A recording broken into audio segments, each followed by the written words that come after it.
வணக்கம். மற்றும் ஒரு காணொலியூடாக சந்தித்திருக்கின்றோம். பிரதமர் பதவியில் எந்தவித மாற்றமும் ஏற்படாது என தொழில் பிரதி அமைச்சர் மஹிந்த ஜாஸ்சிங்க சொல்லியிருக்கிறார். கொழும்பில் நேற்று தினம் நடைபெற்ற நிகழ்வு ஒன்றின் பின்னர் ஊடகங்களுக்கு கருத்து சொல்லுகின்ற பொழுதுதான் அவர் இந்த விடயத்தை சொல்லியிருப்பதை நாங்கள் பார்க்கக்கூடியதாக இருக்கிறது. அரசியலில் தோல்வியடைந்தவர்கள் அரசாங்கத்துக்குள் முரண்பாடு என்று போலியான நிலைப்பாட்டை மக்கள் மத்தியில் ஏற்படுத்த முயற்சிப்பதாகவும் அவர் சொல்லியிருந்தார். இது தொடர்பில் பல விடயத்தை அவர் தெளிவுபடுத்தியிருந்தார். தேசிய மக்கள் சக்திக்கும் மக்கள் விடுதலை முன்னணிக்கும் இடையில் முரண்பாடு என்ற அடிப்படையில் பிரதமர் பதவியில் மாற்றம் என்று அரசியல் தோல்வியடைந்துள்ள உதய கம்மன்பில சொல்லுகிறார். ஆகவே உதய கம்மன்பில தற்போது எதிர்க்கட்சி தலைவர் சஜித் பிரேமதாசவின் பக்கம் உள்ளதுடன் எதிர்க்கட்சி தலைவர் அலுவலகத்தில் குடிக்கொண்டிருக்கிறார். இவர் கடந்த காலங்களில் கோட்டாபய ராஜபக்சோடு ஒன்றிணைந்து செயற்பட்டார்.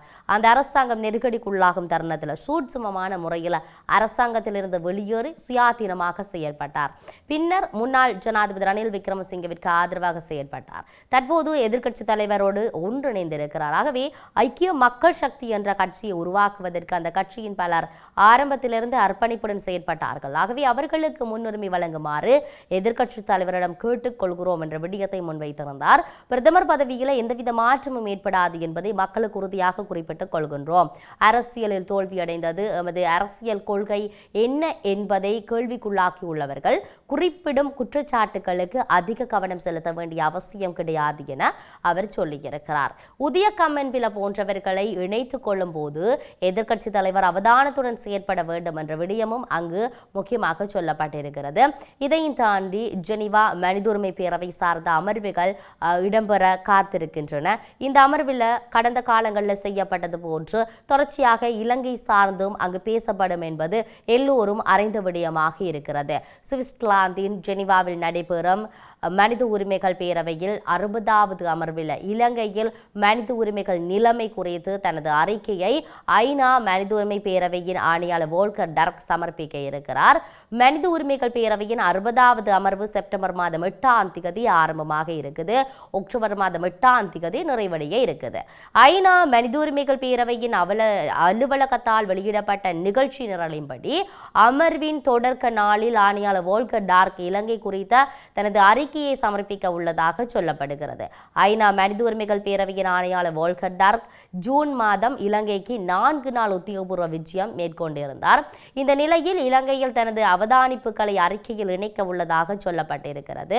செம்மணி மனித புதைகுழி தளத்துக்கு அவர் மேற்கொண்ட விஜயம் தொடர்பாக தகவல்கள் ஐக்கிய நாடுகள் சபையின் மனித உரிமைகள் பேரவையில் சமர்ப்பிக்கப்படும் அறிக்கையில் முக்கியமாக இடம்பெறும் என்று எதிர்பார்க்கப்படுகிறது. இதற்கிடையில் அடுத்த மாதம் நடைபெறவுள்ள ஐநா மனித உரிமைகள் பேரவையின் 60வது அமர்வில் இலங்கை குறித்த புதிய தீர்மானத்தை முன்வைக்க பிரித்தானியா மற்றும் கனடா திட்டமிட்டு உள்ளன. இதேவேளை ஐக்கிய நாடுகள் மனித உரிமைகள் பேரவை அமர்வில் இலங்கையை பிரதிநிதித்துவப்படுத்தும் அரசாங்கத்தின் உத்தியோகபூர்வ அறிக்கையை வெளியுறவு அமைச்சர் விஜித கேரத் சமர்ப்பிக்க உள்ளார் என்ற ஒரு விடயம் வந்திருக்கிறது. ஐநா மனித உரிமைகள் பேரவையில் சமர்ப்பிக்கப்பட போகின்ற ஜெனீவாவில் சமர்ப்பிக்கப்பட போகின்ற அந்த அறிக்கை சார்ந்து மிகப்பெரிய எதிர்பார்ப்பு தமிழர் தாயக பகுதியில் இருக்கக்கூடிய மக்கள் மத்தியில் இருக்கின்றது என்பதைத்தான் நாம் சொல்லக்கூடியதாக இருக்கிறது. குறிப்பாக சொல்ல போனால் இத்தனை ஆண்டுகளாகியும் தொடர்ச்சியாக காணாமலாக்கப்பட்ட உறவுகள் கேட்கின்ற ஒரே ஒரு விடயம் ஐநாவிட்ட இருந்து எங்களுக்கு தீர்வு கிடைக்க வேண்டும், சர்வதேசம் எங்களுக்கு தீர்வு தர வேண்டும் என்கின்ற ஒரு விடயத்தை தொடர்ச்சியாக அவர்கள் அழுத்தமாக கூறி இற்றை வரைக்கும் தங்களுடைய ஆர்ப்பாட்டங்கள் போராட்டங்கள் என்ற அந்த வலிகளோடும் அவர்களுடைய அந்த வடுக்களோடும் இன்று வரைக்கும் சர்வதேசமும் ஐநாவும் தங்களுக்கான தீர்வை தரும் என்ற நம்பிக்கையோடு காத்திருக்கின்றன. ஆகவே இத்தனை அமர்வுகள் சென்றிருக்கிறது. இது 60வது அமர்வு. இந்த 60வது அமர்விலாவது ஏதாவது ஒரு நன்மை பயக்கக்கூடிய இல்லாட்டி ஆறுதலை தரக்கூடிய ஏதாவது ஒரு விடயம் இடம்பெறுமா இல்லையா என்பதுதான் மக்கள் மத்தியில் இருக்கக்கூடிய மிகப்பெரிய ஒரு எதிர்பார்ப்பாக இருக்கிறது என்பதை நாம் சொல்லக்கூடியதாக இருக்கிறது. இதிலும் குறிப்பாக பிரித்தானியா கனடா போன்றவை புதிய திட்டங்கள் புதிய தீர்மானங்களை நிறைவேற்றுவதற்கு காத்திருக்கின்றன. அதிலும் குறிப்பாக சொல்லப்போனால் ஸ்ரீலங்காவில் யுத்தம் குற்றச்சாட்டுகள் இடம்பெற்ற பொழுது அந்த காலப்பகுதியில் மனித உரிமை மீறல்களை செய்தார்கள், அந்த குற்றச்சாட்டுகளை இழைத்தார்கள் என்பவர்களுக்கு எதிராக கனடா பிரித்தானியா போன்ற நாடுகள் பல பேருக்கு எதிராக பல நடவடிக்கைகளை எடுத்திருந்தது நாங்கள் பார்க்கக்கூடியதாக இருந்தது. பயண தடைகள் விதித்திருந்ததை நாங்கள் அண்மைய நாட்களில் பார்த்திருந்தோம். ஆகவே இவ்வாறு இருக்கின்ற பொழுது இந்த இரு நாடுகள் நாடுகளும் புதிய தீர்மானங்களை திட்டங்களை முன்னெடுக்க போகின்றது என்பது மிகப்பெரிய ஒரு ஆறுதலை தரக்கூடியதாக இருந்தது அந்த நேரத்தில். ஆகவே இனி வருகின்ற அமர்வில் அவர்கள் எவ்வாறான தீர்மானத்தை எடுக்க போகின்றார் என்பது மிகப்பெரிய ஒரு கேள்வியாக எதிர்பார்ப்பாக இருக்கிறது. ஆகவே தொடர்ச்சியாக தாயக பகுதியில் அழுத்தங்களாக கொடுக்கப்பட்டு கொண்டிருக்கிறது. இதிலும் 4 நாட்கள் மனித உரிமைகள் ஆணையாளர் வோல்கர் டர்க் வந்திருந்தார். ஸ்ரீலங்காவுக்கான விஜயத்தை அணியாவிலக்கு போராட்டம் 4 நாட்களாக இடம்பெற்றிருந்தது. அந்த இடத்துல பல விடயங்களை காட்சிப்படுத்த இருந்தார்கள். எங்களுக்கு நடந்த அநீதிகளை அவர்கள் மையப்படுத்தி அங்கு காட்சிப்படுத்தப்பட்டிருந்ததை பார்க்கக்கூடியதாக இருந்தது. ஐநா மனித உரிமை ஆணையாளர் வோல்கர் டர்க் மிக தெளிவாக அவருக்கு அங்கு விளக்கங்கள் கொடுக்கப்பட்டிருந்தது. அவர் ஆறுதலாக அந்த விளக்கங்களை கேட்டு அறிந்து கொண்டிருந்ததை நாங்கள் பார்க்கக்கூடியதாக இருந்தது. இன்றைய நாட்கள் வரை, அதாவது கடந்த காலங்களில் இவ்வாறான ஒரு சம்பவம் நிகழ்ந்திருந்ததா என்பது மிகப்பெரிய கேள்விகளாக இருந்தது.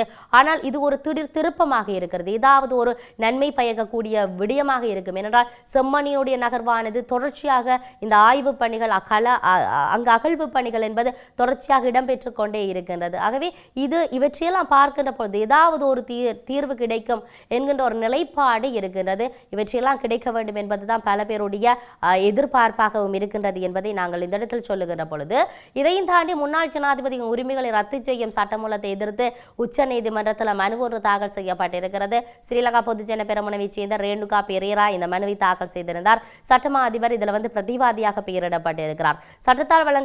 சட்டத்தால் வழங்கப்பட்டபடி முன்னாள் ஜனாதிபதிகளின் உரிமைகளை ரத்து செய்வதற்கான இந்த மசோதாவை அரசாங்கம் கடந்த 7ஆம் தேதி நாடாளுமன்ற நிகழ்ச்சி நிரலில் இணைத்துக் கொள்ள மனுதாரர் கூறியிருந்தனர். முன்மொழியப்பட்ட சட்டமூலத்தின் பிரிவுகள் 1 முதல் 4 வரை அரசியலமைப்பால் உத்தரவாதம் அளிக்கப்பட்ட அதிகாரங்களை பிரிக்கும் கொள்கையை மீறுவதாகவும் என்று மனுதாரர் சுட்டிக்காட்டியிருந்தார்கள். இது தொடர்புடைய சட்டமூலத்தில் உள்ள பல பிரிவுகள் நாட்டின் அரசியலமைப்பால் உத்தரவாதம் அளிக்கப்பட்ட மக்களின் இறையாண்மையை மீறுவதாகவும் மனுதாரர் குற்றம் சுமத்தியிருக்கிறார்கள். முன்மொழியப்பட்ட சட்டமூலத்தின் பிரிவுகள் முழு அரசியலமைப்பின் அடிப்படை கொள்கையையும் மீறுவதாக அமைந்துள்ளதாகவும் மனுதாரர் குறிப்பிடுகின்றார்கள். எனவே குறித்த சட்டமூலத்தில் உள்ள கேள்விக்குரிய பிரிவுகளை நிறைவேற்ற நாடாளுமன்றத்தின் சிறப்பு 3/2 பங்கு பெரும்பான்மை வாக்குகளால் அங்கீகரிக்கப்பட்டு வாக்கெடுப்பு மூலம் அங்கீகரிக்கப்பட வேண்டும் என்ற தீர்ப்பை வெளியிடுமாறு மனுதாரர் உச்ச நீதிமன்றத்தை கோரியிருக்கிறார்கள். இவற்றையெல்லாம் பார்க்கின்ற பொழுது மிகப்பெரிய கேள்விகள் எல்லாம் எழும். என்ன நடக்கப் போகின்றது என்பது. இதிலும் குறிப்பாக சொல்லப்போனால் உயிர்த்த ஞாயிறு தாக்குதலின் உண்மை குற்றவாளிகளை பாதுகாக்க எதிர்க்கட்சி முயற்சிப்பதாக அமைச்சரவை பேச்சாளர் அமைச்சர் நலிந்த ஜேதிச இன்னும் ஒரு குற்றச்சாட்டை முன்வைத்திருக்கின்றார். இந்த உயிர்த்த ஞாயிறு தாக்குதல் தொடர்பிலான விவகாரம் இன்னும் பேசுபொருளை உண்டு பண்ணியிருக்கின்ற இந்த நிலையில இவ்வாறான பல நகர்வுகள் வெளிவந்து கொண்டிருப்பதை நாங்கள் பார்க்கக்கூடியதாக இருக்கிறது. அத்துடன் அவர்களின் செயல்களை முன்னாள் ராஜபக்ஷ நிர்வாகத்தின் செயல்களுடன் ஒப்பிட்டிருக்கிறார்கள். அருண ஜெயசேகர மீதான நம்பிக்கையில்லா தீர்மானம் குறித்து செய்தியாளர்களிடம் பேசிய அமைச்சர் நலிந்த ஜேதிச தாக்குதல்களுக்கு முன்னர் கிழக்கு மாகாண பாதுகாப்பு படைகளின் தளபதியாக அவர் இருந்த அந்த காலப்பகுதி தொடர்பில் இன்னும் விசாரணைகள் உள்ளது என்ற விடயத்தையும் சொல்லியிருக்கிறார்.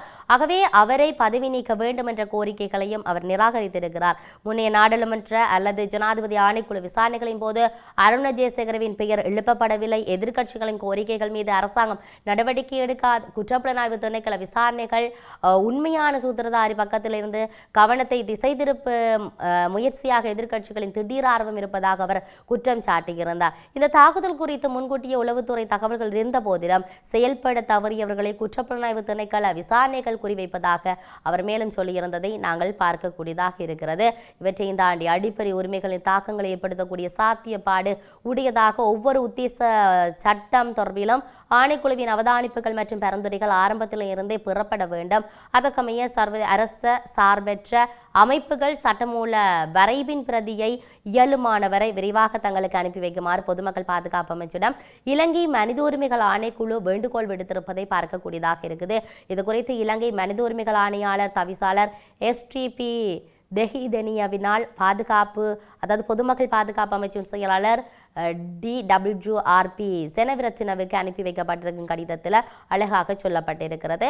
அதாவது உங்களது அமைச்சின் பங்களிப்புடன் தயாரிக்கப்பட்டிருக்கின்ற அரசு சார்பற்ற அமைப்புகள் மற்றும் சட்ட வரைவு தொடர்பில் உங்களுக்கு இந்த கடிதத்தை எழுதுகிறேன் என்ற விடயத்தை சொல்லி பல விடயங்களை அவர் பதிவு செய்திருந்ததை நாங்கள் பார்க்கக்கூடியதாக இருக்கிறது. ஆகவே இற்றை வரைக்கும் தொடர்ச்சியாக ஐநா மனித உரிமைகள் சார்பில் பல நகர்வுகள் ஸ்ரீலங்காவினுடைய விடயம் சார்ந்து பேசப்பட்டிருந்தாலும் ஆண்டாண்டு காலமாக தொடர்ச்சியாக அமர்வுகள் இடம்பெறுகின்ற பொழுது ஸ்ரீலங்காவினுடைய நகர்வு பேசப்பட்ட எதிர்பார்க்கப்படுகிறது. ஆனால் அதுக்கான விசாரணைகள் என்பது இடம்பெற்றுக் கொண்டிருந்தாலும் இன்று செப்டம்பர் மாதம் இடம்பெற இருக்கின்ற 60வது மாநாட்டில் ஏதாவது ஒரு நன்மை பயக்கக்கூடிய விடயம், இன்னும் தாயக பகுதியில் இருக்கக்கூடிய மக்களுக்கு ஆறுதல் அளிக்கக்கூடிய ஏதாவது ஒரு தீர்மானம் அங்கு எடுக்கப்படுமா இல்லையா என்பதுதான் மிகப்பெரிய எதிர்பார்ப்பாக இருக்கிறது.